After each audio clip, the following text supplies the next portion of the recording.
A Werewolf Shifter Romance. Written by Amelia Hart. Chapter 1. Flight through Snow Isla stood before the tarnished mirror in the tower chamber, her reflection distorted by age-worn glass.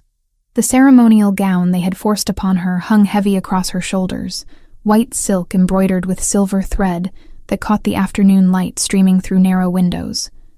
The fabric was meant to symbolize purity, devotion, willing sacrifice. All lies. Her fingers trembled as she traced the delicate beadwork along the neckline. 22 years of life. And this was what it had come to. Payment for her uncle's debts. Currency to settle accounts with a monster. Stop fidgeting.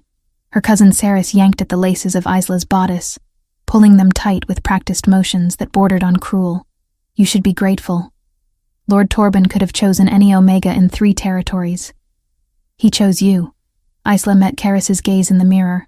Her cousin's expression held no sympathy, only resentment that had festered since Isla's father died 3 years ago in the border wars. Since her uncle Garrick had assumed leadership of their small pack, and declared Isla's presence a burden rather than a blessing. Grateful, Isla repeated, the word tasting like ash, for being sold to a man who buried 3 wives before their 30th year.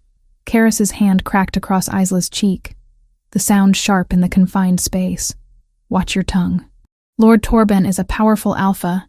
His gold will save this pack from starvation. Or would you prefer we all die because you're too proud to do your duty? The sting of the slap faded quickly, but the words burrowed deeper. Duty. As if she owed anything to the pack that had turned her into merchandise the moment her father's body was returned from battle. As if her mother's death bringing Isla into the world hadn't already paid whatever debt blood could settle. Isla turned away from the mirror, away from the reflection of a woman dressed for slaughter. Through the tower window, she could see the great hall below where guests were already gathering. Alphas and their entourages from neighboring territories, drawn by the promise of alliance, and the spectacle of watching Garrick's orphaned niece become Torben's 4th bride. 4th. The number haunted her. Torben's first wife had died from a fall down stone stairs. The second from a mysterious illness that had consumed her over 3 agonizing months. The third had disappeared entirely, her body found weeks later in the river, weighted down with rocks. Accidents, all of them. Tragedies. Nothing that could be proven otherwise. But Isla had heard the whispers in the kitchens, seen the way servants crossed themselves when Torben's name was mentioned. She had watched her uncle accept the bride price with hands that shook slightly, his eyes refusing to meet hers as he counted out the gold coins that would allegedly save their pack from ruin. A knock at the door made both women turn. The pack's elder priest entered, his weathered face solemn beneath a crown of white hair. It is time, child. Lord Torben awaits at the altar.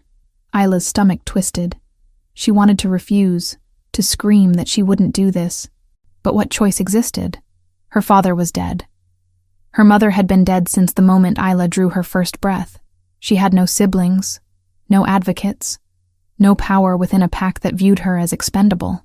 The walk to the great hall felt like descending into a tomb. Stone corridors echoed with her footsteps, each one carrying her closer to an inevitable end. Saris walked behind her, adjusting the train of the gown, ensuring every detail appeared perfect for witnesses who would remember this day as a celebration rather than an execution. The great hall doors opened, and the assembled crowd turned as one. Isla forced herself to look straight ahead, past the rows of seated guests, toward the altar where Torben waited. He was a large man, broad-shouldered and thick through the chest, his 45 years showing in the gray threaded through his dark beard. He wore formal leathers studded with silver, a heavy fur cloak draped across his shoulders. Everything about him projected power, wealth, dominance. Everything about him made Isla's skin crawl with instinctive revulsion. She walked down the center aisle on unsteady legs, past faces she recognized and many she didn't. Her uncle stood near the front, his expression carefully neutral. He wouldn't meet her eyes. Coward.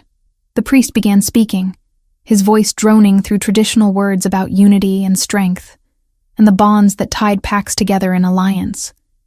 Isla barely heard him, her attention fixed on Torben, on the way his eyes tracked her approach with an intensity that felt predatory rather than admiring. When she reached the altar, Torben extended his hand. The priest gestured for her to take it, to complete this portion of the ritual. Standard practice, meant to symbolize willing acceptance of the bond being formed. Isla hesitated. Something deep within her recoiled from the thought of touching him, a warning that went beyond rational fear into territory she didn't fully understand. "Take his hand, girl," her uncle hissed from his seat. The assembled witnesses watched in expectant silence. Refusing would humiliate Torben publicly, would give him cause to reject the marriage and demand his gold returned. Gold her uncle had already spent on debts and supplies. The pack would suffer. Isla would suffer.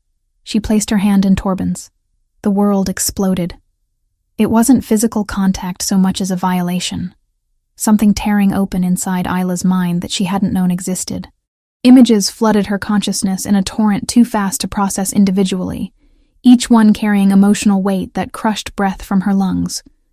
A woman screaming as she fell, her terror absolute in the moment before stone stairs ended her. Another woman, thin and wasted, begging for death while poison worked through her system in measured doses. The third, struggling against hands that held her underwater, bubbles rising as her lungs filled. Pleasure. Torben felt pleasure in their deaths, satisfaction in their suffering, pride in his cleverness at arranging accidents that couldn't be proven, and anticipation, bright and eager, for the moment when Isla would join their number. She jerked her hand back as if burned, gasping.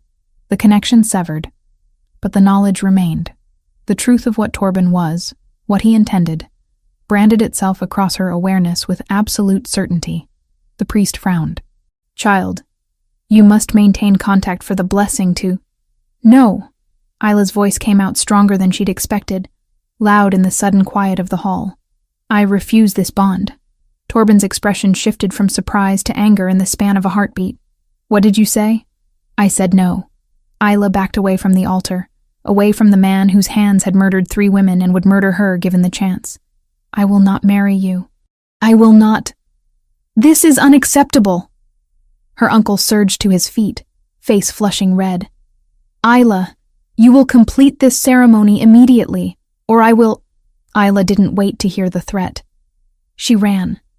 The wedding gown wasn't designed for speed, but terror lent her strength she hadn't known she possessed. She sprinted toward the nearest exit, past shocked guests, past guards too surprised to react immediately. Behind her, chaos erupted. Torben's roar of fury, her uncle shouting orders, the crash of benches being overturned as people rose in confusion. Isla burst through a side door into the tower stairwell she'd descended earlier. But instead of climbing up, she went down, taking steps 2 at a time, the heavy gown threatening to tangle her legs with each stride. Her breathing came ragged, heart hammering against ribs. She had felt it. Felt his intentions as clearly as if he'd spoken them aloud. Not just desire to control her or use her for alliance, but genuine anticipation of ending her life, of watching her suffer, of adding her to his collection of dead wives. The knowledge terrified her, less than the certainty with which she knew it was true. How had she known? What had happened when their hands touched? No time to analyze. Footsteps thundered in the corridor above, guards pursuing, Torben shouting something about a frightened bride needing to be retrieved. Isla reached the ground floor and changed direction, heading toward the kitchens. Servants scattered as she ran past, the white ceremonial gown billowing behind her like a ghost's shroud. She grabbed a heavy cloak from a peg near the scullery door, throwing it over her shoulders to hide the distinctive dress. The stables. She needed a horse. Needed to get far from this place before they caught her and dragged her back to complete the ceremony her uncle would insist proceed. Cold air hit her face as she stumbled outside. Snow had begun falling, fat flakes that melted against her flushed skin. The stables stood across the courtyard, and Isla ran toward them with everything she had left. Inside, horses stamped and shifted in their stalls, sensing her distress. She grabbed the nearest saddle, her fingers fumbling with buckles and straps. A gray mare, young and strong, stood relatively calm as Isla worked. "Please," Isla whispered to the animal. Though whether she was asking the horse or some higher power for help, she wasn't certain. "Please let me get out of here." Shouts from the courtyard. They were coming. Isla abandoned proper saddling and simply threw herself onto the mare's back, clinging to the animal's mane. She kicked her heels, and the horse responded, lunging forward out of the stall and toward the stable's rear exit. The gate stood closed. Isla aimed the mare at it and prayed. The horse gathered herself and jumped, clearing the wooden barrier with inches to spare. They landed hard on the other side, and Isla nearly lost her seat, but managed to hold on through desperation alone. Then they were running, hooves pounding against snow-covered ground as the mare raced away from the pack house, away from Torben, away from everything Isla had ever known. Behind her, more shouts, the sound of other horses being readied for pursuit. But she had a lead, and she intended to use it. Isla urged the mare toward the mountains, toward the treacherous high country where few would follow in a snowstorm. The horse responded gamely, her breathing steady despite the pace. Snow fell heavier now, obscuring visibility, turning the world into a blur of white and gray. The ceremonial gown snagged on branches as they entered the forest at the mountain's base. Fabric tore, delicate embroidery shredding against rough bark. Isla didn't care. The dress was meant for a wedding that would have ended in murder. Let it be destroyed. They climbed higher, the mare's breathing growing labored as the incline steepened. Behind them, the sounds of pursuit faded, swallowed by wind and distance. But Isla didn't slow. Couldn't slow, not until she put enough space between herself and the men who would drag her back to Torben's waiting hands. Hours passed. The storm intensified, transforming from gentle snowfall to howling blizzard. Visibility dropped to mere feet. The temperature plummeted. Isla's fingers grew numb where they gripped the mare's mane, her body shaking with cold despite the cloak. The horse stumbled, exhausted. Isla pulled her to a stop beneath a cluster of evergreens that provided minimal shelter from the wind. The mare's sides heaved, breath coming in great clouds of steam. "I'm sorry," Isla told her, sliding from the animal's back on legs that barely supported her weight. "You saved my life. Thank you." The mare nuzzled her shoulder briefly, then stood with head lowered, too tired to move further. Isla knew they couldn't stay here. The cold would kill them both if they remained stationary in this storm. But pushing on seemed equally impossible. The mare was done, and Isla herself felt the insidious creep of hypothermia setting into her limbs, making her thoughts slow and confused. She had to find shelter, had to keep moving. Isla left the mare beneath the trees and pushed forward on foot, each step a monumental effort. The white gown, soaked through with snow, clung to her legs like icy chains. She stumbled, caught herself, stumbled again. The world reduced itself to the next step, and the next, and the one after that. Isla lost track of direction, of time, of everything except the desperate need to keep moving, because stopping meant dying. Dawn broke gray and cheerless through the storm. Isla barely noticed. Her body had gone beyond cold into numbness. She couldn't feel her feet anymore, couldn't feel her hands. Moving was automatic, instinctive, divorced from conscious thought. Then, through the swirling snow, a shape emerged. Dark stone walls, a chimney, a building, a cabin.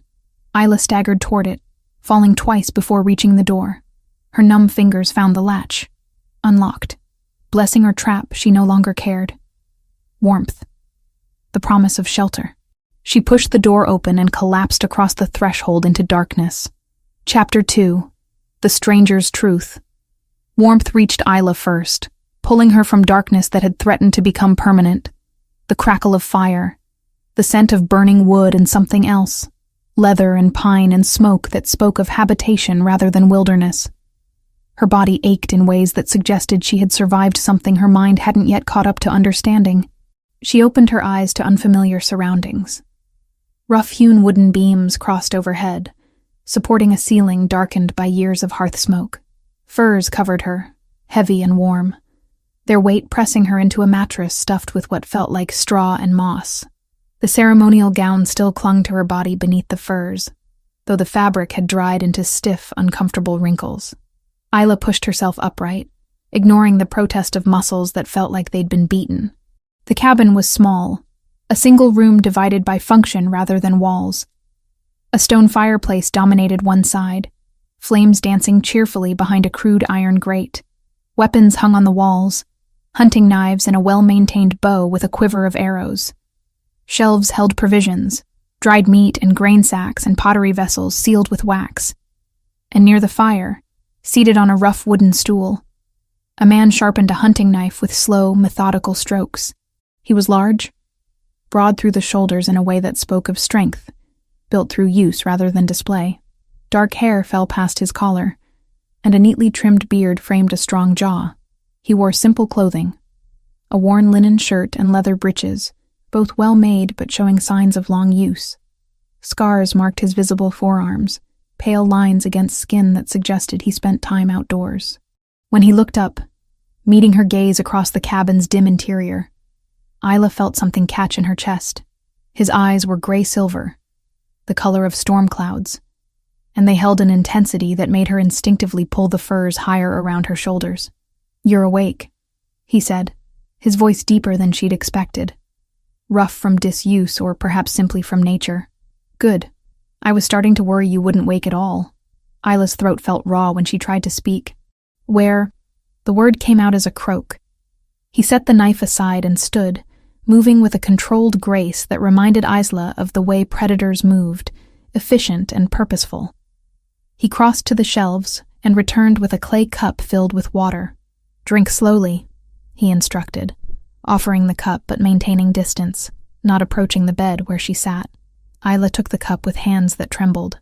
The water was cold and clean, soothing her abused throat. She drank half of it before forcing herself to stop and breathe. "Where am I?" she asked, her voice stronger now. "My cabin. About 15 miles into the high country north of the valleys." He returned to his stool by the fire, giving her space. "You collapsed on my doorstep around dawn. That was yesterday." Yesterday. Isla tried to process that. She'd lost an entire day to unconsciousness. The storm ended this morning. 3 feet of new snow. He picked up his knife again, resumed the steady rhythm of sharpening, though his attention never fully left her. "You're fortunate you found shelter. Another hour in that cold would have killed you." The casual way he said it made Isla's stomach twist. She looked down at herself, at the ruined wedding gown visible beneath the furs. The delicate embroidery was torn, mud-stained, destroyed beyond any hope of repair, evidence of her flight. When she looked up again, the man was watching her with those storm-gray eyes, and his next words made ice reform in her veins despite the fire's warmth. "I know who you are." Isla's breath stopped. Her first instinct was to run, to throw off the furs and bolt for the door. But her body betrayed her, still too weak from exposure and exhaustion to manage more than a pathetic attempt to swing her legs over the bed's edge. The man didn't move from his stool, but his voice carried quiet authority. "Don't. You'll only hurt yourself and there's nowhere to run. The snow is too deep and you're still recovering." "Then why?" Isla forced the words past her fear. "Why tell me you know? Why not just turn you over to Lord Torben's men?" He set the knife down completely now, giving her his full attention. "They came through yesterday afternoon, about 6 hours after I brought you inside. Offered gold for information about a runaway bride in a white dress." Isla's hands clenched in the furs. "What did you tell them?" "That I'd seen no one. That the storm was too fierce for anyone to have made it this far into the mountains." His expression remained neutral, unreadable. "They didn't believe me at first. Wanted to search the cabin. I convinced them otherwise." The way he said it suggested the convincing hadn't been entirely verbal. Isla studied him more carefully now, taking in details she'd missed in her initial panic. The scars on his forearms continued up past where his sleeves ended. His hands, though steady on the whetstone, bore the calluses of someone accustomed to weapons and hard work, and there was something in the way he held himself, a confidence that came from knowing he could handle threats when they arose. "Why?" The question emerged smaller than Isla intended. "Why lie for me? You don't know me. You don't know why I ran. I know the reputation of the man you were running from." Something dark flickered across his features, gone too quickly for Isla to identify. "That's reason enough." He stood again, moving to the shelves. This time he returned with a wooden bowl containing what looked like stew, steam rising from its surface. You need to eat. You were half frozen and completely exhausted. Food will help. Isla accepted the bowl cautiously, her stomach clenching at the rich smell of meat and vegetables. When had she last eaten? Before the ceremony, certainly. More than a day ago now. She ate slowly, each spoonful settling warmth into her core. The man, her unexpected rescuer, returned to his work by the fire, giving her space to process everything that had happened. Between bites, Isla studied him, tried to reconcile the man who'd saved her life with the casual admission that he knew exactly who she was and what she was fleeing. Most people in the kingdom would have known about the wedding. Garrick had made certain everyone understood his pack's alliance with Torben, had proclaimed it as a triumph of diplomacy. "What's your name?" she asked finally. He glanced up from the blade he'd returned to sharpening. "Dorian. Just Dorian. No pack affiliation, no family name. The mark of someone trying to disappear, or someone who'd been cast out. Are you exiled?" The question emerged before Isla could think better of it. Dorian's hand stilled for the briefest moment before resuming their work. "What makes you ask that? You live alone in the high country. You give only a first name. You help a fugitive without hesitation." Isla set the empty bowl aside. Those aren't the actions of someone with ties to any pack. A ghost of something that might have been amusement crossed his features. "You're observant. I'm alive because I pay attention." "Fair enough." He set the whetstone down, resting his forearms on his knees as he leaned forward. "Yes, I've been exiled for 8 years, sent into these mountains with orders never to return to the territories below on pain of death. 8 years. Isla tried to calculate how old that made him. Late 20s, perhaps? Young to have earned such severe punishment. "What did you do?" she asked, then immediately regretted the rudeness of the question. "I'm sorry. That's not— I refused an order from an alpha," Dorian interrupted, his voice flat. "One I considered unjust. I was punished accordingly." The stark way he said it suggested layers of complexity he wasn't sharing, but Isla understood the desire to keep certain pains private. She had her own secrets, her own wounds that didn't bear examination in the presence of strangers. "Thank you," she said instead, "for helping me, for lying to the guards, for not demanding to know why I fled my own wedding." Dorian's gray eyes met hers again, and this time Isla saw something in them that made her breath catch. Not desire or threat, but recognition, as if he saw past the ruined dress and desperate circumstances to something deeper. "You don't owe me explanations," he said quietly. "Whatever your reasons were, they were yours. I'm certain they were valid." The simple acceptance of that statement did something unexpected to Isla's composure. Tears burned at the back of her throat, threatening to spill. No one had simply accepted her choice without demanding justification. Not her uncle, not Saris, not any of the pack members who'd witnessed her flight. She blinked hard, forcing the tears back. "How long can I stay?" "Until it's safe for you to leave." Dorian stood, moving to add wood to the fire. "The guards will likely search again once the snow settles. In a few days, perhaps a week. They'll assume you died in the storm. Then you can decide where you want to go." A week. The timeline felt both impossibly long and dangerously short. Where would she go after that? She had no allies, no pack willing to shelter someone who'd humiliated a powerful alpha. Her uncle certainly wouldn't take her back, not after the gold he'd have to return to Torben. What happens if they come back before then? Isla asked. "They won't find you." The certainty in his voice brooked no argument. "I give you my word." Words. Promises. Isla had learned to trust neither, but there was something about the way Dorian said it, the weight he put behind the simple statement, that made her want to believe him. She shifted on the bed, suddenly aware of how exposed she was in the destroyed wedding gown. "Do you have anything I could wear? This dress is ruined." "Yes." Dorian moved to a wooden chest near the far wall and pulled out a simple tunic and breeches. "These will be too large, but they're better than what you have." He tossed them to her, then turned his back with deliberate courtesy, facing the fire while she changed. The gesture surprised Isla. Most men wouldn't have bothered with such consideration. She peeled off the ceremonial gown with relief, letting the destroyed silk fall to the floor in a puddle of ruined expectations. The tunic and breeches were indeed too large, but they were warm and clean, and that mattered more than fit. "I'm decent," she said when she'd finished.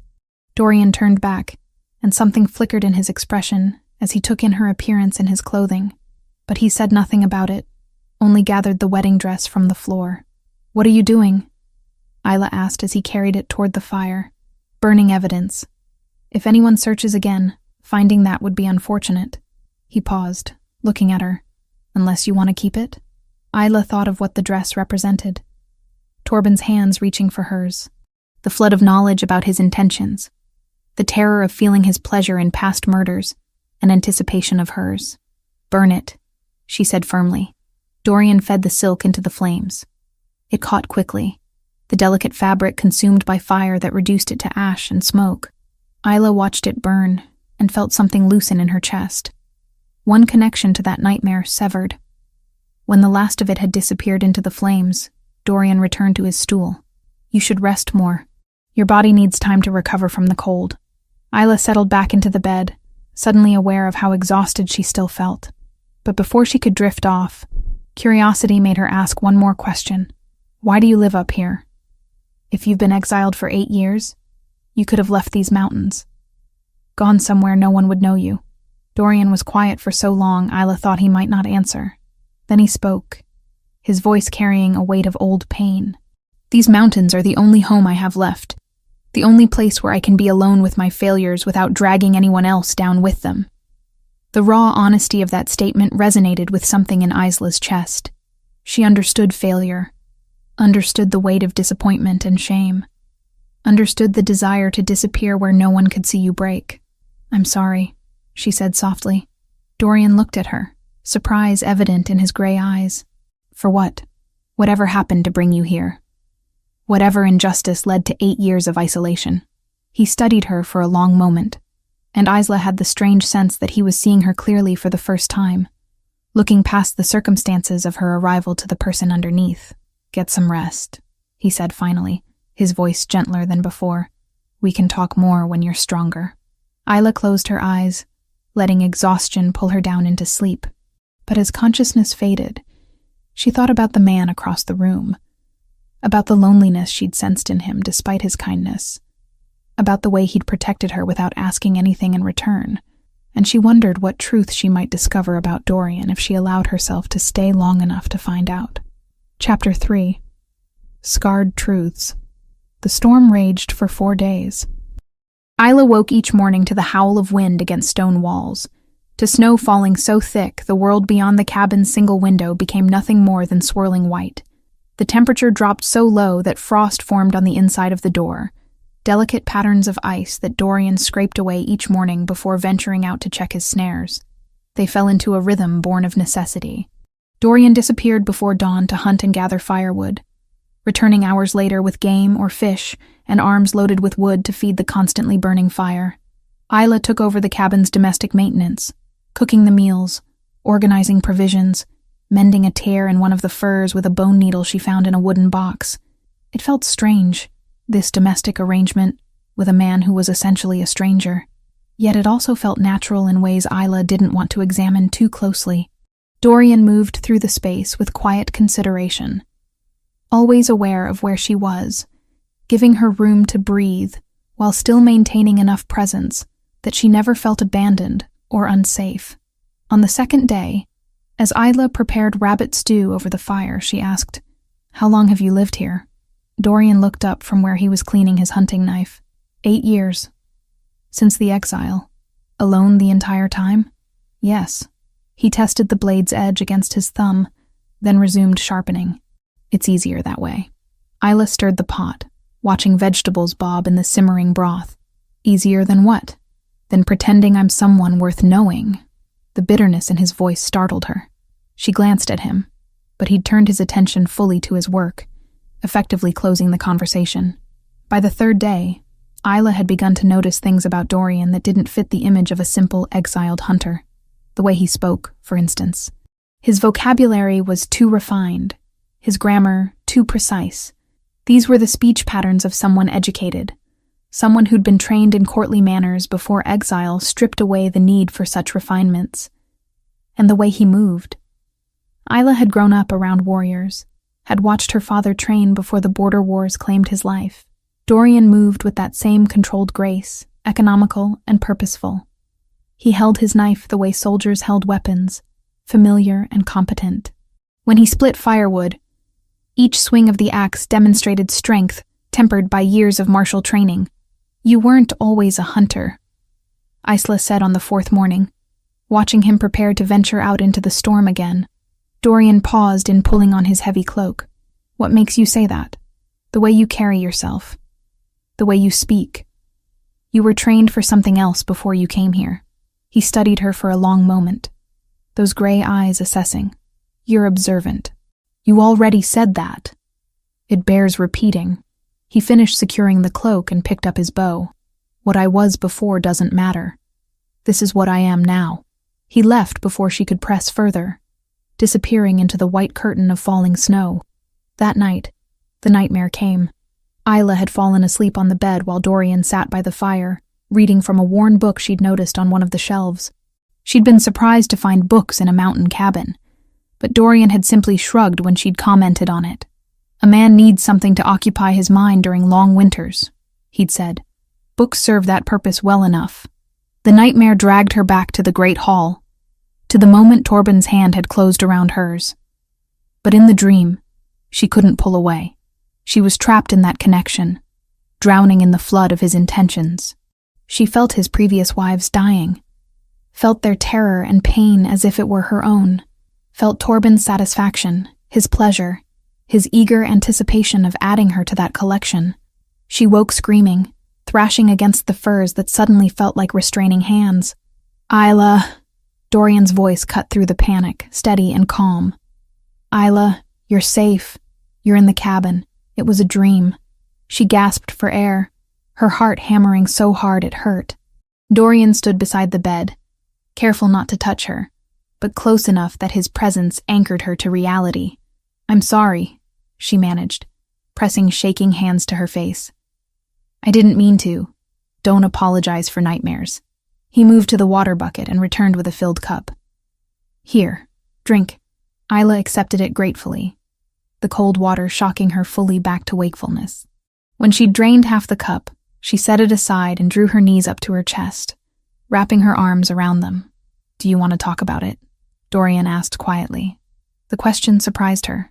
Most people, particularly men, avoided discussions of fear or vulnerability, but Dorian simply waited, his expression patient and without judgment. "It was the ceremony," Isla admitted. "When I touched Torben's hand." "What happened when you touched him?" Isla hesitated, unsure how to explain something she barely understood herself. But the nightmare had left her raw and vulnerable, and the words spilled out before she could second-guess sharing them. "I felt things. Saw things. Not with my eyes, but in my mind. Memories, emotions, intentions. His previous wives, the way they died. And his enjoyment of it. His anticipation of doing the same to me." She looked up at Dorian, needing him to understand. "That's why I ran. Not because I was afraid of marriage or duty. Because I knew, with absolute certainty, that he would kill me. Eventually, after he'd finished enjoying my fear." Dorian's entire body had gone rigid as she spoke. His hands clenched into fists at his sides, and something dark and dangerous flickered across his features. "Torben," he said, the name emerging like a curse. "I know his reputation. 3 dead wives, all ruled accidents or natural causes, but everyone knows the truth. The Alphas tolerate him because his territory is wealthy and his warriors are well-trained." "You believe me?" Isla asked, surprised. "You don't think I'm making excuses for abandoning my duty? Duty doesn't include walking willingly into murder." Dorian's voice carried an edge sharp as broken glass. "And yes, I believe you. I've met men like Torben. The kind who view others as things to be used and discarded. The kind who enjoy causing suffering." The way he said it suggested personal experience. Isla wondered what Dorian had encountered during his life before exile that had taught him to recognize cruelty so readily. Without thinking, she reached out and touched his arm. The contact sent a jolt through her, and suddenly she was feeling what he felt. Rage, burning hot and protective, directed at Torben and every man like him. Beneath that, a layer of old pain, wounds that hadn't healed despite 8 years of isolation. And deeper still, something else. Something that called to the hollow places inside her chest, with a recognition she couldn't name. Dorian looked down at where her hand rested on his forearm, his expression shifting through surprise to something more complex. "I'm sorry," Isla said, starting to pull back. "I didn't mean to," but Dorian caught her hand, holding it gently. "Don't apologize." His thumb brushed across her knuckles, the gesture achingly tender. "I'm the one who should apologize. You've been through trauma, and here I am getting angry on your behalf, when what you probably need is reassurance." "Your anger helps," Isla admitted. "It means you believe me, that you don't think I'm crazy for sensing what I did." "You're not crazy." Dorian's gray eyes met hers, intense and unwavering. "Whatever you felt from him was real. I'd stake my life on it." The certainty in his voice did something to Isla's composure. Tears burned at the back of her throat, threatening to spill. She'd been so afraid that no one would believe her, that they'd dismiss her flight as hysteria or cold feet. But Dorian believed without question, and that validation meant more than she knew how to express. One tear escaped, sliding down her cheek. Dorian reached up with his free hand and brushed it away, his touch careful and reverent. The moment stretched between them, charged with something Isla couldn't quite identify. The fire crackled in the hearth. Wind howled against the walls, and Dorian's hand remained cupped against her cheek, his thumb tracing the path of that single tear. Then he pulled back abruptly, as if he'd suddenly realized how close they'd become. He stood and moved toward the fire, putting distance between them. "You should try to sleep more," he said, his voice rougher than before. "The storm should break tomorrow. You'll need your strength." But as he turned, the movement pulling his shirt tight across his back, Isla saw something that made her breath catch. Even through the fabric, she could make out the texture of old scars, a network of raised lines that covered his upper back and shoulders. "Dorian," she said quietly, "your scars. What happened?" His shoulders tensed, every line of his body going rigid. "It's nothing. That's not nothing. Those are whip marks, public punishment scars." He didn't turn around, didn't face her. "You should sleep, Isla. Tell me."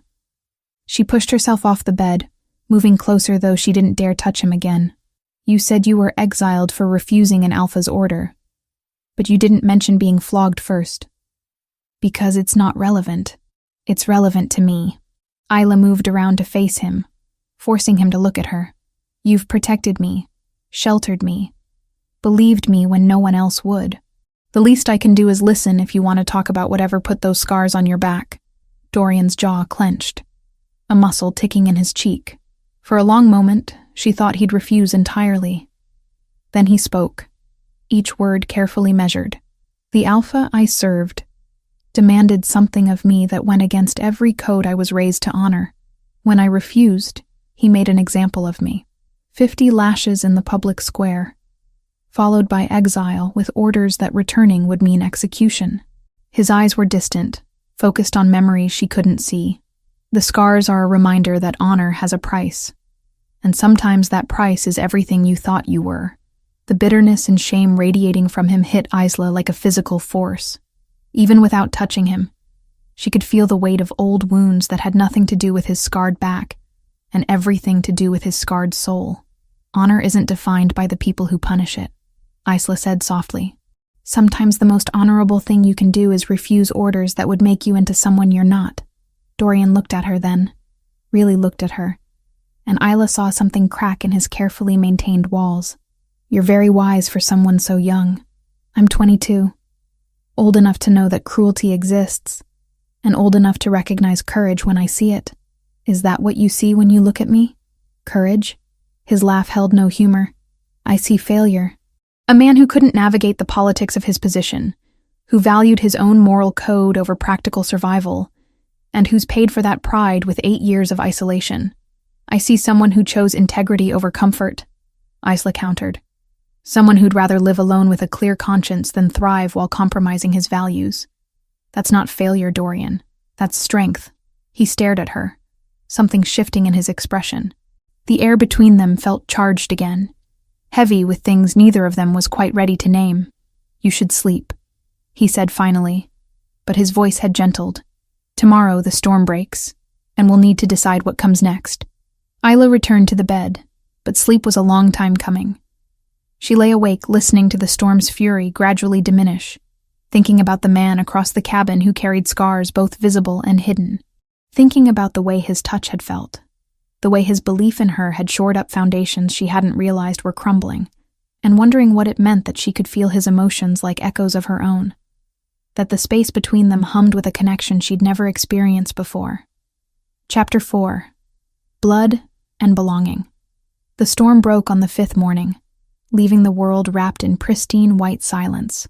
Isla woke to sunlight streaming through the cabin's window for the first time since her arrival, the brightness almost painful after days of gray gloom. Dorian was already awake, standing by the door with his bow and quiver. He looked over when he heard her stirring, and something in his expression had changed. Not wariness exactly, but a careful distance that hadn't existed the night before. The weather has cleared, he said. I thought I'd check the traps, maybe hunt if the game has started moving again. You're welcome to come if you want to learn the trails. The offer surprised Isla. She'd expected him to suggest she prepare for departure now that the storm had passed, not invite her deeper into his solitary existence. I'd like that, she said, pushing aside the furs and standing. The borrowed clothes had become familiar over the past days, comfortable in ways her previous life's formal garments had never been. They set out an hour later, Isla wearing an extra cloak Dorian had produced from his chest, and sturdy boots he'd padded with wool scraps to fit her smaller feet. The snow came up to her knees in places, making each step an effort. But Dorian moved ahead of her with practiced ease, breaking trail. Watch how the deer move through here, he said, pointing to tracks that crossed their path. See how they follow the ridgeline where the snow is shallower? They're conserving energy, choosing the easiest routes between feeding grounds. Isla studied the delicate hoofprints, trying to see the patterns he described. How do you know they're going to feed rather than coming from it? The spacing of the tracks. When deer are hungry, they move with more purpose, longer strides. After feeding, they wander more, stop to investigate things. He knelt beside the trail, brushing snow away to reveal disturbed earth beneath. This doe stopped here to dig for browse. She was successful. See the scratch marks? The way he explained it made sense, transforming random marks in snow into a readable story. Isla found herself leaning closer, genuinely curious. They continued on, Dorian pointing out other signs. The scrape marks where a buck had rubbed velvet from his antlers. The distinctive tunnel a fox had dug to reach a rodent's winter cache. The claw marks high on a tree trunk where a bear had stretched before denning for winter. You see everything, Isla observed as they paused to rest on a fallen log. Most people would just see snow and trees. Survival requires observation. The forest tells you what it needs you to know, but only if you're paying attention. Dorian handed her his water skin, and their fingers brushed in the exchange.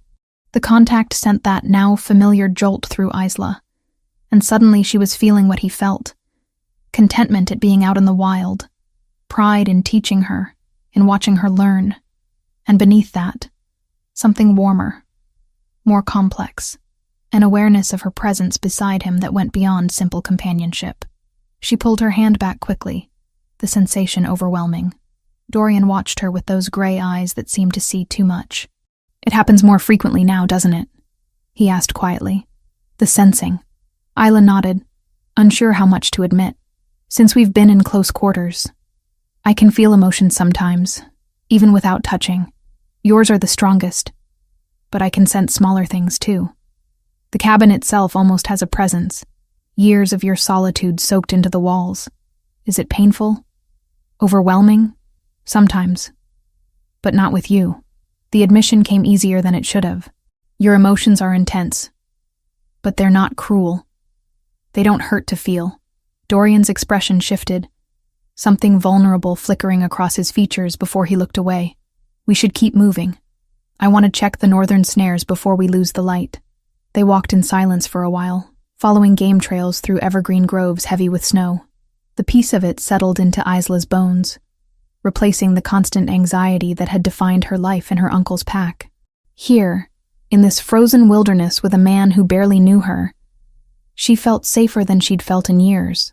"Your scars," she said finally, as they stopped to examine a snare that had been tripped but was empty.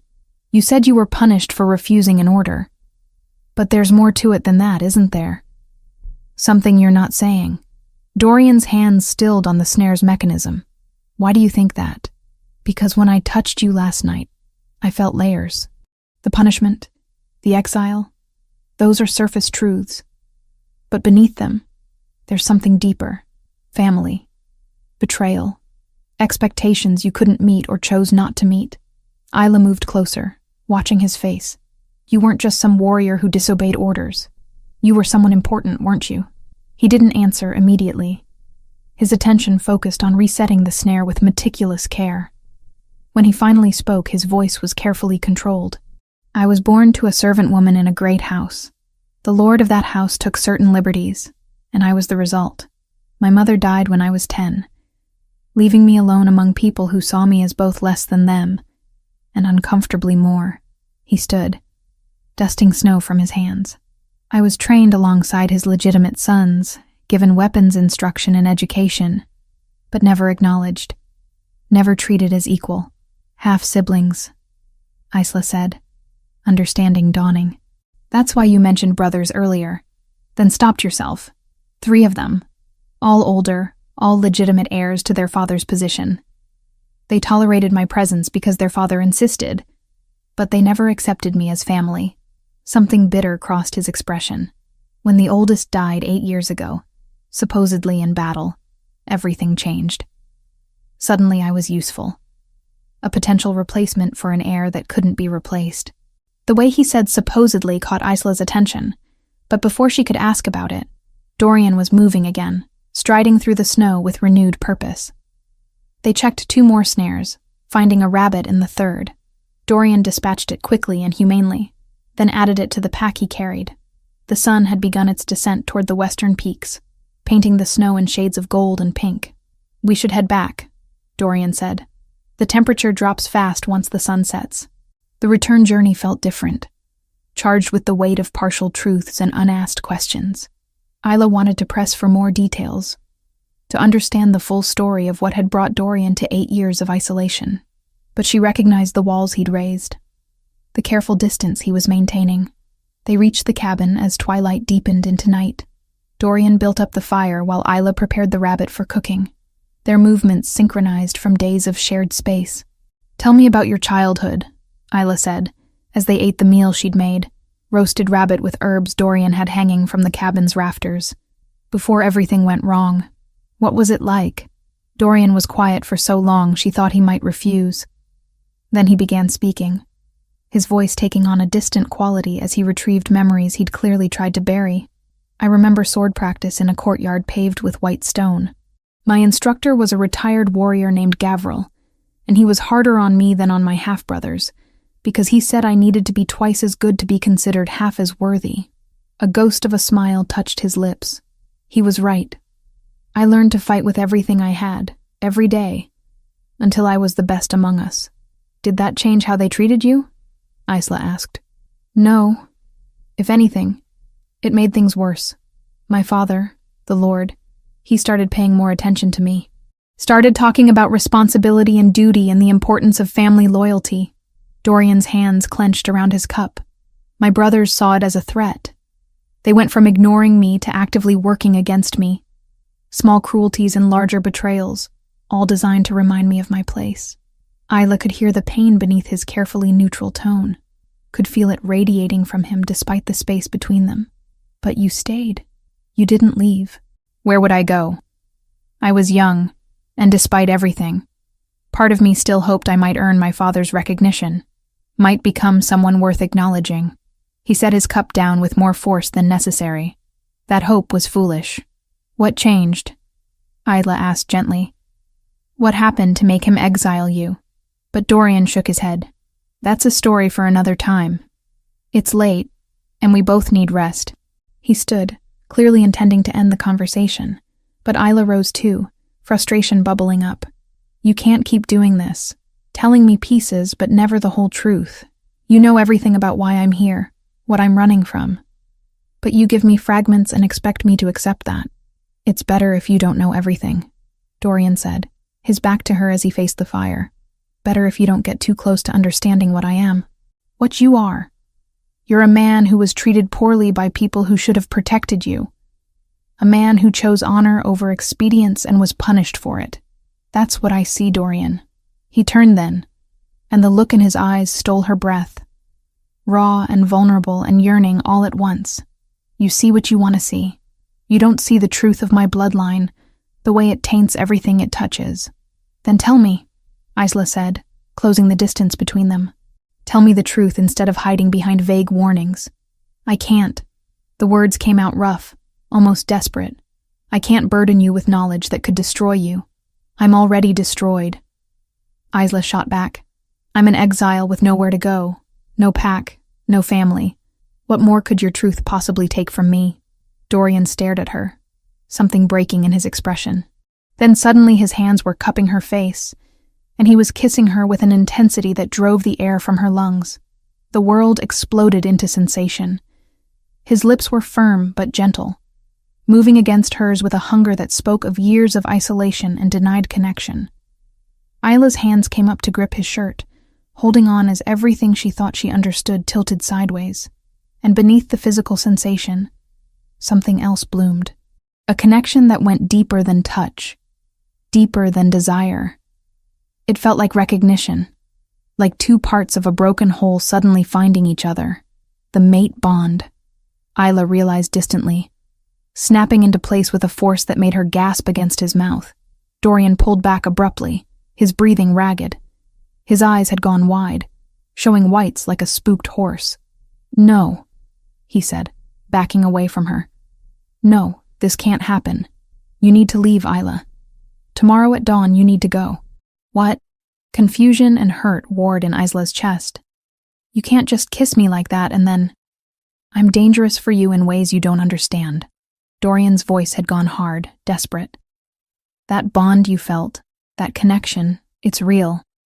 But it's also a curse. Everyone I've ever cared about has suffered for it. That's not... My mother died because she loved my father. My mentor was executed for training me too well. The one woman I cared about before my exile was married off to an enemy pack to remove her from my influence. His hands were shaking, Isla noticed. Actually shaking. I won't do that to you. I won't let my blood condemn you too. Isla's mind reeled, trying to process everything. The kiss. The bond. The vehement rejection wrapped in what sounded horrifyingly like care. You don't get to decide that for me, she said, her voice steadier than she felt. You don't get to kiss me? Let me feel what's between us, and then push me away because you're afraid. It's not fear. It's certainty. Dorian moved to the far side of the cabin, putting maximum distance between them. Go to sleep, Isla. At dawn, I'll take you down to the villages. You can find another pack, another life. One that doesn't include me and the destruction my bloodline brings. He turned his back, shoulders rigid with tension, clearly done with the conversation. Isla stood trembling in the firelight, her lips still burning from his kiss, the mate bond thrumming in her chest like a second heartbeat.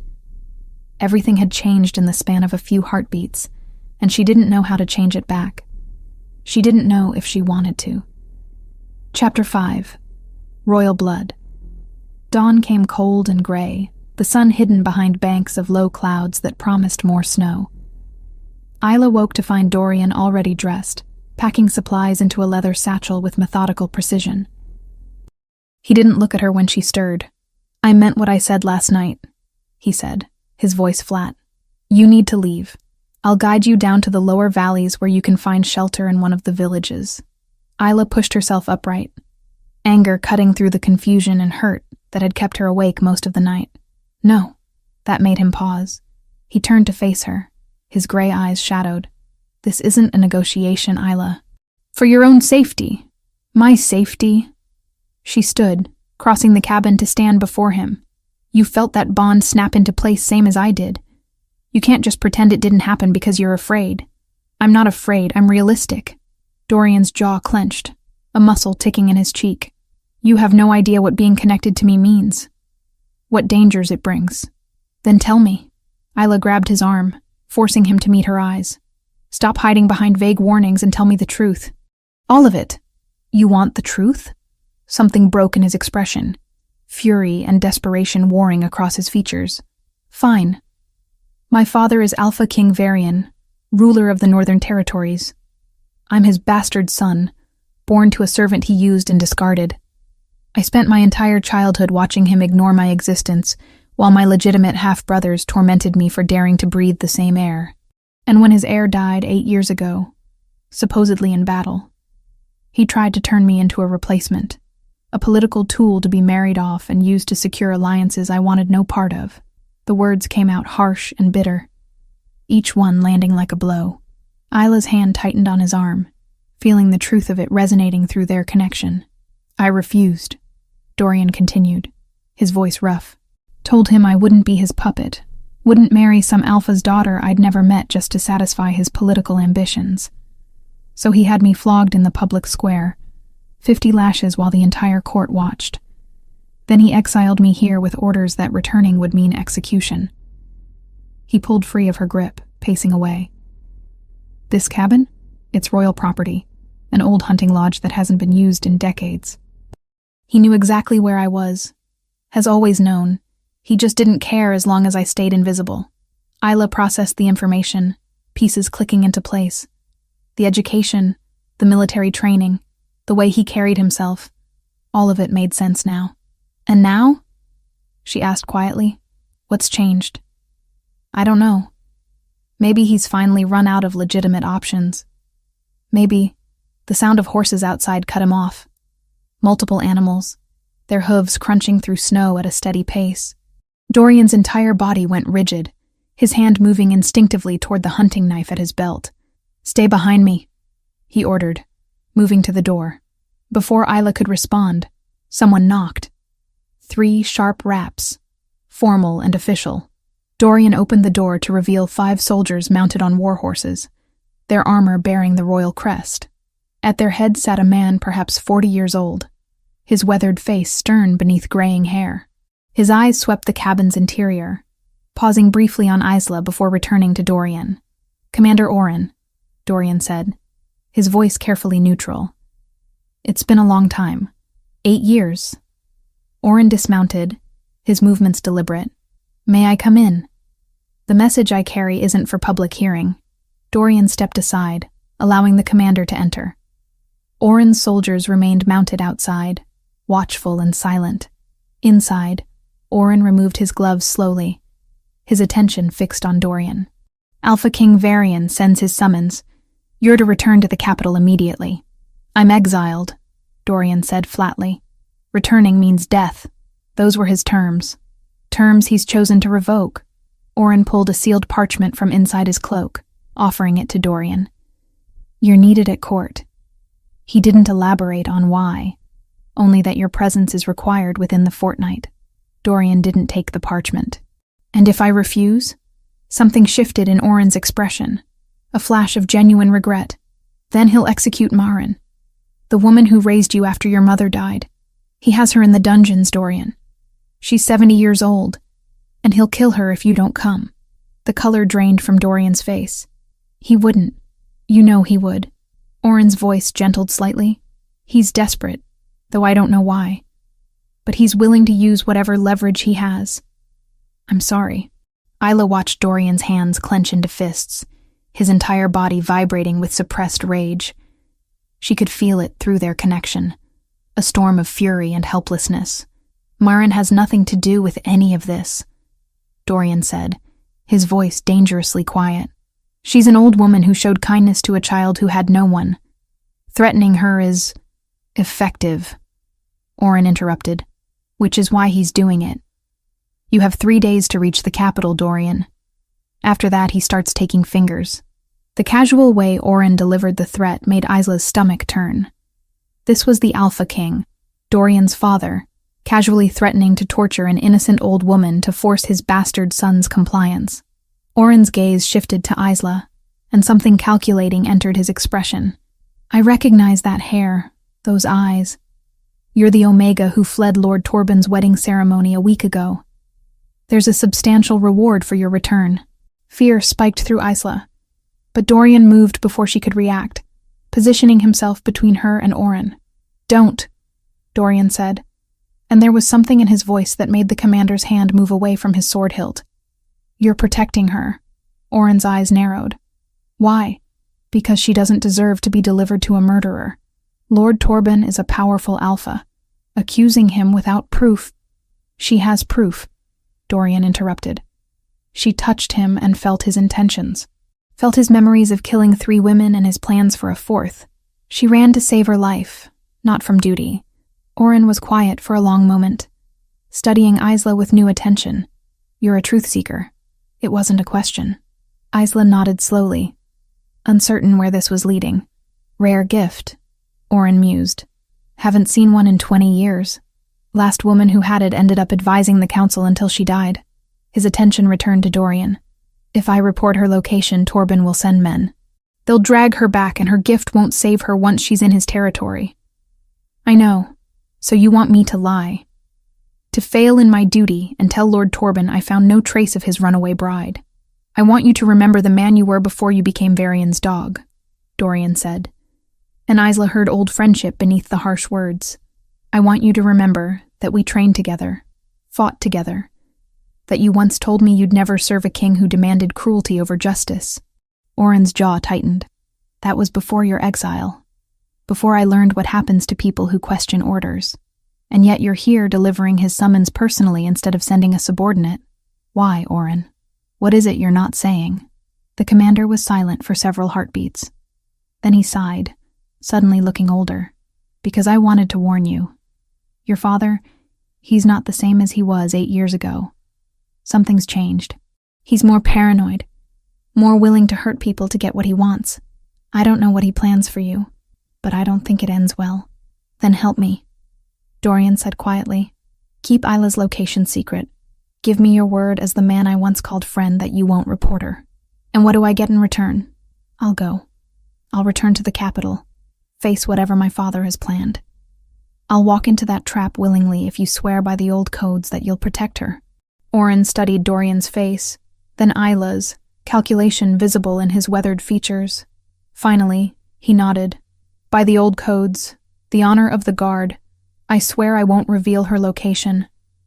As far as official reports are concerned, I found no trace of Lord Torben's missing bride.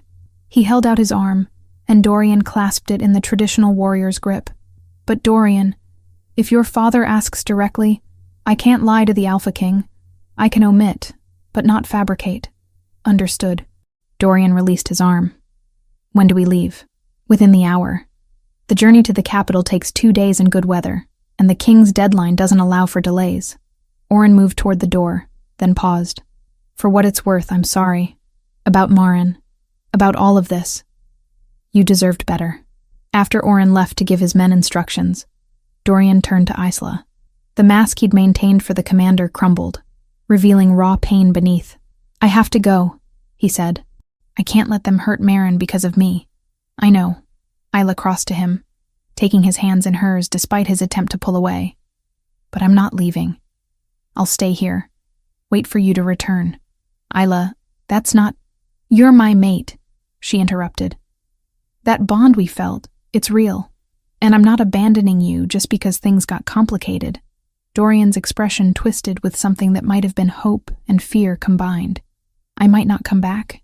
My father, whatever he wants from me, it won't be anything good. Then I'll come find you. The certainty in her voice seemed to shake something loose in him. He pulled her close, burying his face in her hair. You're going to be the death of me, Omega. No, Isla said firmly. I'm going to be the reason you survive. Dorian packed quickly, taking only essentials. He showed Isla where he kept the food stores, how to maintain the fire, where the emergency supplies were hidden. There's wood enough for 2 weeks if you're careful, he said, his hands moving automatically through familiar tasks. Game should return to the area soon now that the storm's passed. The snares are easy to check. I'll be fine, Isla assured him, though uncertainty gnawed at her. Just come back. At the door, Dorian paused. He turned back, cupped her face in his hands, and kissed her with desperate intensity. The mate bond flared between them, a golden thread binding them even as physical distance was about to separate them. I don't know what waits for me in the capital, he said against her lips. But knowing you're here, safe, that gives me a reason to survive whatever comes. Then he was gone, mounting the horse Oren had brought for him. Isla watched from the doorway as the soldiers disappeared into the trees, Dorian never looking back. The cabin felt impossibly empty in his absence. Isla closed the door and leaned against it. Her hand pressed to her chest where the mate bond pulsed with growing distance. She'd told Dorian she would wait, but even as she said it, Isla knew she was lying. She would wait only long enough to form a plan, because if Dorian thought she would sit here passively while his father used him as a political tool, he severely underestimated what a desperate Omega with a rare gift could do. Chapter 6. The Truth Seeker's Path. Isla lasted 2 days in the cabin before the mate bond became unbearable. It started as a whisper at the edge of her awareness, a sense of Dorian's presence like warmth against her skin, despite the distance between them. But as hours passed, that whisper grew louder, more insistent. She could feel his emotions bleeding through their connection. Anxiety and anger, and something darker, betrayal. He was in danger. On the third morning after his departure, Isla woke to a spike of pain through the bond so sharp it drove the breath from her lungs. Not physical pain, emotional. The kind that came from discovering treachery from someone trusted. She was on her feet before conscious thought caught up, throwing supplies into the pack Dorian had left behind. She couldn't sit here doing nothing while her mate walked into whatever trap his father had prepared. The promise to wait meant nothing against the certainty pulsing through their connection that Dorian needed her. The descent from the mountains proved harder than she'd anticipated. Snow still lay thick on the ground, and without Dorian breaking trail, each step required monumental effort. But he'd taught her well during their hunting trip. She followed game trails where the snow was shallower, used fallen logs as bridges across deep drifts, and kept the sun at her right shoulder to maintain a southward trajectory. By midday, her legs burned, and her lungs ached from the cold air, but the trees were changing. Evergreens giving way to mixed forest, the terrain gradually flattening. She was making progress. As twilight approached, Isla spotted smoke rising in the distance. A village, small but substantial enough to support multiple hearths. She adjusted her course, moving toward the promise of shelter and information. The village consisted of perhaps 20 buildings clustered around a central square. An inn stood at one end, warm light spilling from its windows. Isla pushed through the door, grateful for the wave of heat that greeted her. Inside, the common room was half full, locals nursing drinks and sharing the day's gossip. Isla found a corner table and ordered stew and ale from a serving girl who barely glanced at her. She ate slowly, listening to conversations flowing around her. Most of it was mundane, complaints about the weather and speculation about spring planting. But then 2 men at the bar began speaking in lowered voices that somehow carried to where Isla sat. Heard it from a merchant who passed through the capital yesterday, one said, a grizzled man with more beard than face. The Alpha King has summoned his bastard son back. First time in 8 years. His companion, younger and clean-shaven, snorted.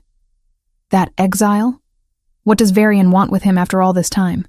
Same thing he wanted before, I reckon. Political marriage, secure an alliance. Only this time the bastard can't refuse without watching that old nursemaid of his lose fingers. Isla's hand clenched around her spoon. Marin. Dorian had mentioned her. The woman who'd raised him after his mother died. Cruel. Even for Varian, the younger man muttered. Gets worse, the bearded one continued, leaning closer. Word is, the king doesn't plan on keeping the boy alive long after he names an heir. Apparently, Varian's paranoid about anyone with a blood claim challenging his authority. Soon as the bastard sires a child with whichever alpha's daughter they force on him, he's a liability. Cold dread settled in Isla's stomach. Execution. Varian planned to use Dorian and then kill him. That's murder, the younger man said, shocked. That's politics. The bastard refused him once before, made the king look weak. Varian doesn't forgive that kind of insult. Isla set down her spoon, no longer hungry. She had to reach the capital, had to find a way to stop this. But she was one Omega with no pack, no resources, no authority. How could she possibly intervene in royal politics? The answer came as she remembered her mother's stories. Tales of the pack her mother had been born into before marrying Isla's father and joining his smaller, less influential group. Her grandmother still lived there, her mother had said, Lady Rhiannon, a woman of considerable respect and authority. It was a gamble. Isla had never met her grandmother, didn't know if the woman would even acknowledge her, but it was the only option she had. She finished her meal and approached the innkeeper, a stout woman with shrewd eyes. I need directions to the Silverpine territory, Lady Rhiannon's packlands. The innkeeper's eyebrows rose. That's 2 days' ride east. You got business with the lady? I'm her granddaughter. That earned her a long, assessing look. Then the innkeeper nodded slowly. You've got the look of her, now that I see it proper. Same eyes, same stubborn chin. She pulled out a worn map, tracing a route with one thick finger. Follow the eastern road through Oakenvale, then north at the crossroads. Silverpine lands start at the stone markers. You'll know them when you see them. Isla purchased a horse with the last of the coins she'd found in Dorian's cabin, money he'd probably forgotten about in a wooden box beneath the bed. The mare was older but steady, and she carried Isla through 2 days of hard riding with patient determination. The Silverpine territory announced itself with carved stone pillars flanking the road, each bearing the pack's crest, a crescent moon above 3 pine trees. Guards stopped her at the border, professional and courteous as they questioned her purpose. I need to speak with Lady Rhiannon, Isla said, sitting straighter in her saddle despite exhaustion. I'm Isla, daughter of her deceased daughter Moira. It's urgent. The guards exchanged glances. One rode ahead, while the other escorted Isla deeper into packlands. The buildings here were well maintained, prosperity evident in clean streets and healthy livestock. This was a pack that thrived, not one scraping by on the edge of survival like her uncle's had been. The pack house was magnificent, built of pale stone that seemed to glow in the afternoon light. Isla was led to a receiving room where she was told to wait. Lady Rhiannon entered minutes later, and Isla's breath caught. The woman was perhaps 70, her hair silver white and braided into an elegant crown. But her eyes, those were exactly like Isla's own, amber green and sharp with intelligence. So, Rhiannon said, studying Isla with undisguised curiosity. My daughter's child. I wondered if you'd ever seek me out. You knew about me? Isla asked, surprised. Of course. I may have disapproved of Moira marrying into such a weak pack, but I kept track of her daughter. Rhiannon moved to a chair, gesturing for Isla to sit. Your Uncle Garrick contacted me when you fled Lord Torben's wedding. Wanted to know if you'd come here. I told him no, truthfully, though I wished you had. Relief flooded through Isla. Then you know why I ran. I know Torben's reputation. I know you likely saved your own life by fleeing. Rhiannon's expression hardened. What I don't know is why you're here now instead of safely hidden wherever you've been these past weeks. Isla took a breath and explained everything. The cabin, Dorian, the mate bond, his identity as the Alpha King's bastard son, and the trap waiting for him in the capital. When she finished, Rhiannon was quiet for a long moment. Then she said, You're a truth seeker. It wasn't a question. Isla nodded. I can feel emotions. Sometimes see memories when I touch people. With Torben, I felt his intentions to kill me. With Dorian, I feel everything he feels through our bond. It's more than that, Rhiannon said. Your gift is one recognized by the oldest laws. A truth seeker can invoke the right of challenge in formal court proceedings. You can force truth to the surface, make it visible to all witnesses. It's a rare gift, Isla, one that carries considerable weight in legal disputes. Hope sparked in Isla's chest. Could I use it to help Dorian? Possibly. If you can reach the capital in time, if you can invoke challenge before they execute him, and if whatever truths you reveal are damning enough to the Alpha King. Rhiannon stood, pacing. It's dangerous. Varian doesn't take well to being challenged. I don't care about danger. I care about saving my mate.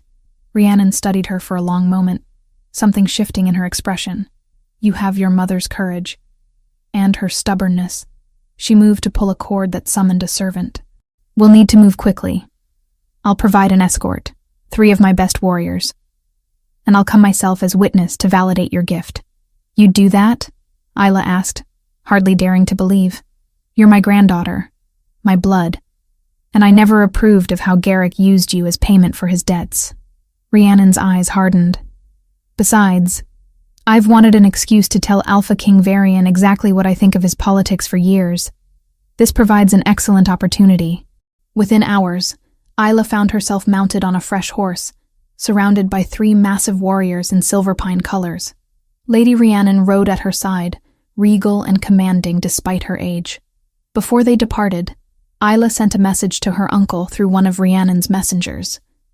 Simple and final. You sold me to a murderer. I am no longer your niece. Consider our ties severed. The journey to the capital took 2 hard days of riding. With each mile, Isla felt Dorian through their bond, his emotions a churning storm of anger and resignation. He was alive, but barely holding on to hope. They reached the capital the evening before the day Isla had overheard mentioned in the tavern. The day Varian planned to force Dorian's compliance before arranging his eventual death.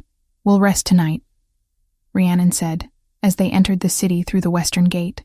Tomorrow, you'll invoke your right as truth seeker, and we'll see if the Alpha King can withstand having his secrets laid bare before his entire court.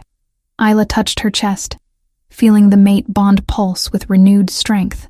Dorian was close now, somewhere in this sprawling city, and tomorrow, she would fight for him the only way she knew how, with truth as her weapon and courage as her shield. Chapter 7. Truth Unveiled. The great hall of the royal palace was packed beyond capacity. Nobles and warriors pressed shoulder to shoulder in a space designed to hold hundreds, but now containing what felt like thousands. Isla stood at the threshold, Lady Rhiannon at her side, and felt the weight of every eye turning toward them.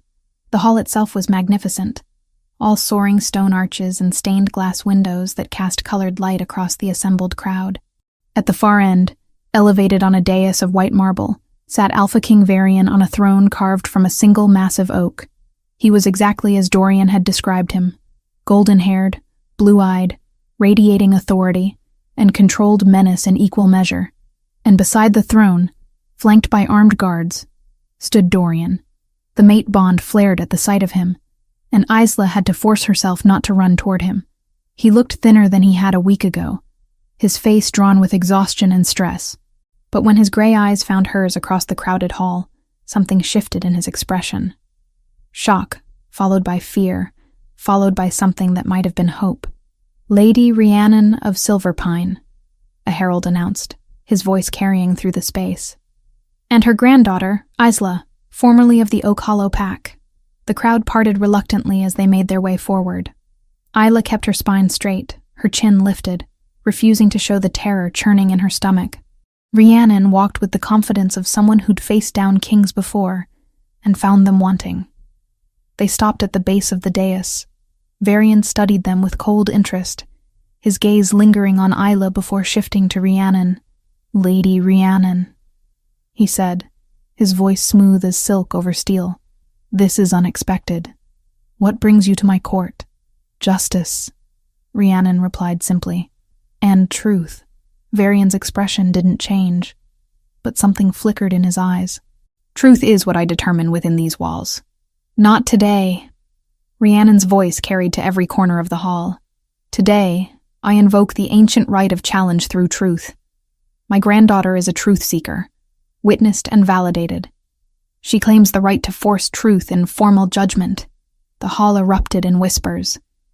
Varian's hands clenched on the arms of his throne, the only outward sign of displeasure. The old laws haven't been invoked in decades, he said carefully. But they remain valid, Rhiannon countered. Unless you're prepared to declare yourself above the traditions that gave you your throne, it was a masterful trap. If Varian refused, he appeared tyrannical, dismissive of the very laws that legitimized his rule. If he accepted, he opened himself to whatever truths Isla might reveal. "Very well," Varian said, each word clipped. "I accept the challenge. Let the court witness." Isla's heart hammered as she climbed the dais steps. Dorian tried to move toward her, but the guards held him back. His eyes were desperate, silently begging her not to do this, not to put herself in danger. But Isla had already made her choice. She stood before Varian, this man who'd tortured his own son, who'd threatened an innocent old woman, who'd planned Dorian's death with casual cruelty. Up close, she could see the hardness in his face, the way his eyes held no warmth, no mercy. "You seek truth?" Varian asked quietly, for her ears alone. "Be careful what you find, girl. Some truths destroy the one who speaks them. Then we'll see who's destroyed," Isla replied. She reached out and placed her hand on his. The world didn't explode this time. It shattered, splintering into jagged shards of memory and intent that cut straight through Isla. It wasn't like touching Torben had been, a flood of memories and intentions. This was deeper, more violent. Varian's shields were stronger, his mind more disciplined. But Isla's gift, amplified by the mate bond's desperation to protect Dorian, tore through those shields like paper. And what lay beneath was monstrous. Images flooded Isla's consciousness, vivid and undeniable. A young man, golden-haired and laughing, Varian's legitimate son and heir. The people loved him, respected him, turned to him rather than his father for guidance and wisdom.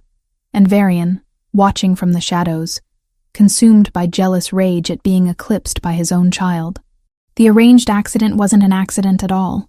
Varian himself had sabotaged his son's armor before the supposed battle, had ensured the young heir rode into an ambush with defective equipment, had watched him die, and felt satisfaction rather than grief. Then, covering it up, blaming enemies, accepting condolences while planning how to use his bastard son as a replacement, a tool to secure alliances before disposing of him too. Because Dorian was too honorable, too much like the son Varian had murdered, another potential threat to be eliminated once his usefulness ended. And more. The conspiracy with Torben, trading promises of land and power in exchange for eliminating a truth-seeker who might one day expose Varian's crimes. The casual cruelty of threatening Marin simply to force Dorian's compliance. The systematic destruction of anyone who'd ever shown Dorian genuine affection or loyalty. All of it poured from Varian into Isla, and through their connection, into every person in the hall. Because truth-seekers didn't just sense truth. They could make others feel it, experience it, know it with absolute certainty. The hall erupted in chaos. Nobles shouted in outrage. Warriors drew weapons in confusion. And Dorian, his face sheet white with shock and betrayal, finally understood what had really happened to his half-brother 8 years ago. "Lies!" Varian roared, jerking his hand from Isla's grip. But the damage was done. Every person present had felt his guilt, his premeditated murder of his own son. "Fratricide!"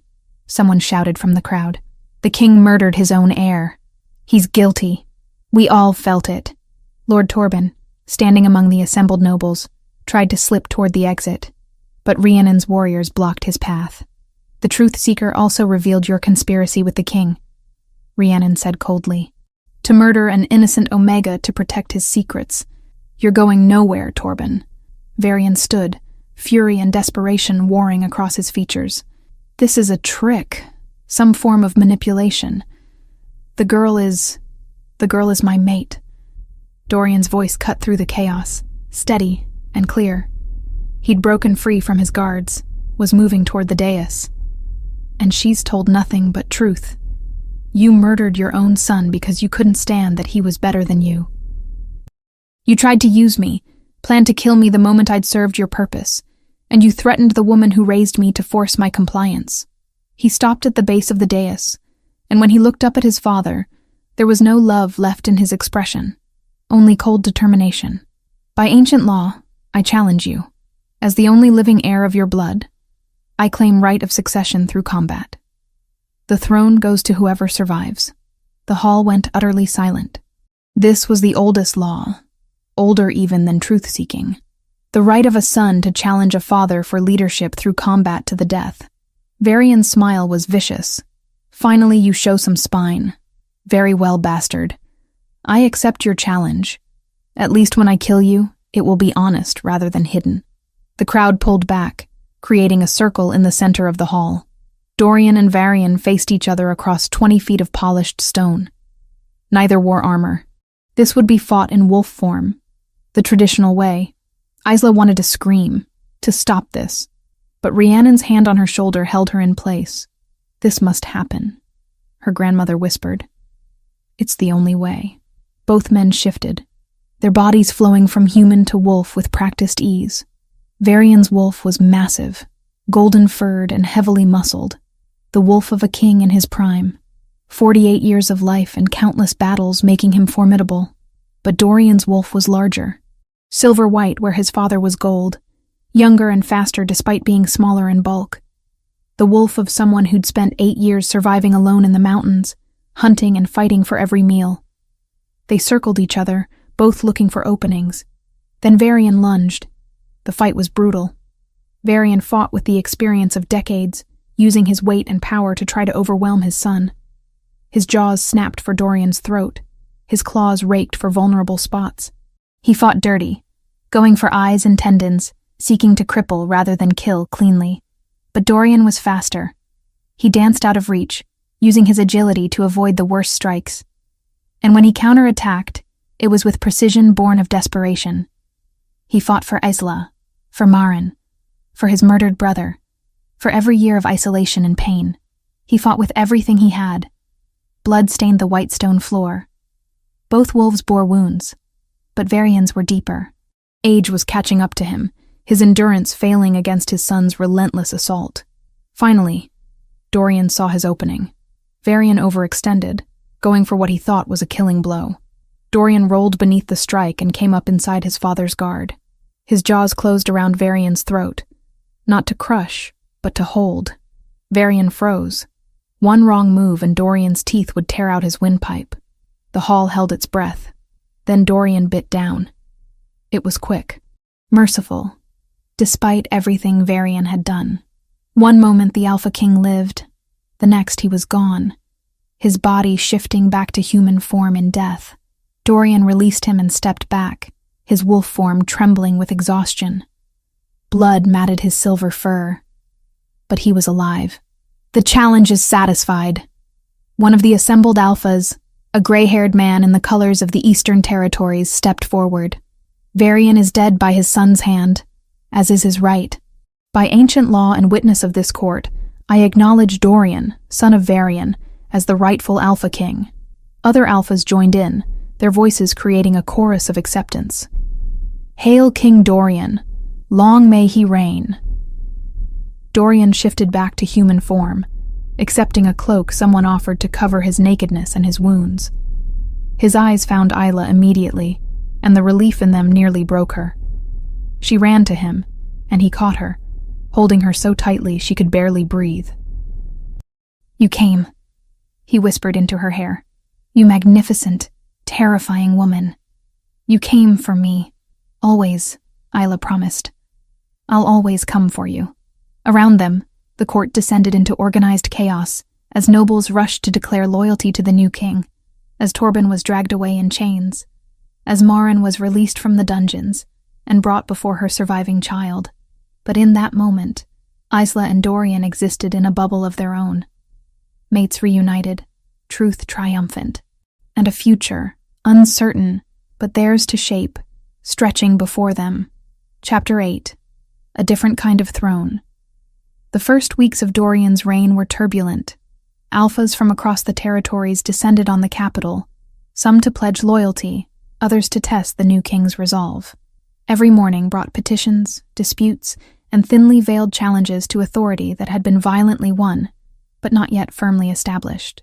Dorian refused the heavy golden crown his father had favored, choosing instead a simpler circlet of silver etched with mountain peaks. He moved the throne from its elevated dais to floor level, declaring that any alpha who wished to speak with their king could do it standing eye to eye. Tradition demands respect for the throne, one of the older counselors protested. Respect is earned, not demanded by furniture placement, Dorian replied calmly. My father sat above everyone and looked down on his subjects. I prefer to face them directly. Isla watched him navigate these early conflicts with a mixture of pride and concern. He was learning to wear authority he'd never wanted, transforming from the exile who'd survived alone in the mountains to a king who had to consider an entire kingdom with every decision. Her own role took shape gradually. Dorian wanted her at his side as mate and equal.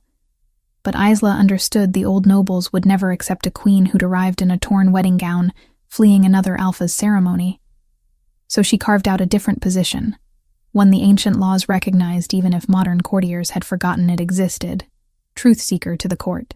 You will be the blade we draw when lies threaten the kingdom, Lady Rhiannon told her during one of their private strategy sessions. Not a weapon used carelessly, but one whose very presence reminds everyone that deception has consequences. The role proved necessary sooner than anyone expected. A delegation from the eastern borderlands arrived with elaborate gifts and flowery speeches about continued alliance. Their alpha, a man named Carver with 2 white teeth and calculating eyes, spoke of loyalty and mutual prosperity while presenting Dorian with a chest of gold coins. But Isla felt the lie the moment he extended his hand in formal greeting. Through her gift, she sensed his true intentions, probing for weakness, mapping vulnerabilities, planning to press for territorial concessions the moment Dorian showed uncertainty. After the formal audience, Dorian called his closest advisors to a private chamber. Rhiannon attended, along with Commander Oren and 3 of the alphas who'd supported Dorian's challenge against Varian. Carver is testing you, Isla said without preamble. He doesn't believe you're strong enough to hold the throne. He plans to demand the fertile valleys along the southern border, land that rightfully belongs to the Redwater Pack. If you refuse, he'll call it weakness and spread that word to other alphas. Can you prove this? Asked one of the older alphas, a grizzled warrior named Fenwick. I can make the court feel his intentions as clearly as I felt them, Isla replied. Truth seekers don't just sense deception. We can reveal it to witnesses. 2 days later, when Carver formally requested the contested borderlands during open court, Isla stepped forward. Alpha Carver, will you submit to truth-seeking on this matter? She asked, her voice carrying through the packed hall. To prove your claim is made in good faith? Carver's smile faltered. Is this necessary, Your Majesty? When I'm uncertain if I'm hearing honest counsel or manipulation, yes, Dorian said from his throne. My truth-seeker mate offers you the chance to prove your sincerity. Unless you have reason to refuse. Trapped by pride and witnesses, Carver extended his hand. The moment Isla touched him, she pulled forward the clearest thread of his deception. His contempt for young kings, his calculated plan to seize land from weaker packs, his smug certainty that Dorian was too inexperienced to recognize the theft. The court gasped as Carver's emotions flooded through them, as undeniable as if he'd shouted his schemes aloud. You came here planning to steal from the Redwater Pack, Dorian said quietly, standing. You assumed I wouldn't notice or wouldn't care. You were wrong on both counts. Carver dropped to his knees, stammering excuses. Dorian let him grovel just long enough for every watching alpha to understand the price of attempted deception. You will make restitution to Redwater, Dorian declared. Triple the value of the land you sought, paid in goods and warriors for 5 years. Refuse, and we discuss whether you're fit to lead at all. Word of the judgment spread faster than any royal decree. Within days, visiting nobles stopped treating the new king as an untested boy. The resolution of Isla's uncle Garrick came swiftly and without ceremony. Lady Rhiannon had moved decisively once evidence of his falsified records and debt manipulation became public. She absorbed his failing pack into Silverpine's territory, installing new leadership chosen by consensus from both groups. Saris stood near the back of the hall, stripped of her fine silks, eyes fixed on the floor, a minor clerk in the new order. Isla felt no triumph at the sight, only a distant, quiet relief that the girl who'd once slapped her for speaking truth would never again hold power over anyone's future. When Garrick was brought before the throne, stripped of his title and authority, Isla felt nothing. No satisfaction, no anger. Just empty acknowledgement of justice finally served. You offered your niece to a murderer to buy yourself time, Dorian said, his voice carrying the weight of formal judgment. Not to save your pack from starvation, but to avoid admitting your own failures as a leader. I did what I had to, Garrick protested weakly. No, Isla said, stepping forward. You did what was easiest for you. You had other options. You chose the one that cost you nothing and me everything. Dorian didn't order execution or exile. Instead, Garrick was assigned to work under Rhiannon's stewards, rebuilding what his incompetence had nearly destroyed.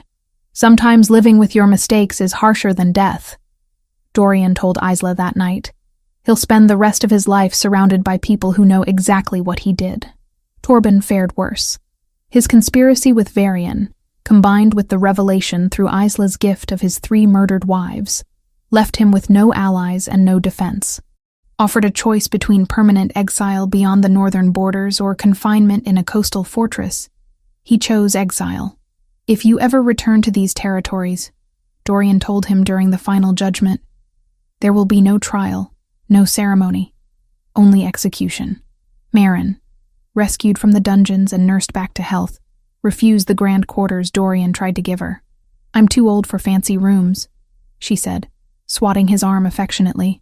Give me something small near the kitchens where I can hear honest talk and smell good cooking.